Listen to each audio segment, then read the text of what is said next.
దేవర ఎయిర్పోర్ట్లపై థియేటర్లలో తహసీల్దార్ తనిఖీలు.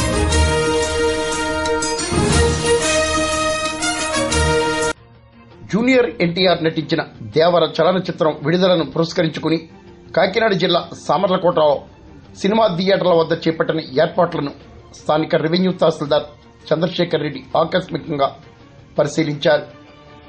జయలక్ష్మి థియేటర్, విఘ్నేశ్వర థియేటర్లలో దేవర చలనచిత్రం శుక్రవారం విడుదల కానుంది.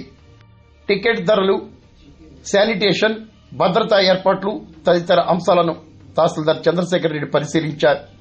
ఎటువంటి అవాంఛనీయ సంఘటనలు లేకుండా పోలీసులు, థియేటర్ యాజమాన్యాలు పటిష్ట భద్రతా చర్యలు చేపట్టాలని తహసీల్దార్ చంద్రశేఖర్ రెడ్డి థియేటర్ల యాజమాన్యాలను, మేనేజర్లను ఆదేశించారు.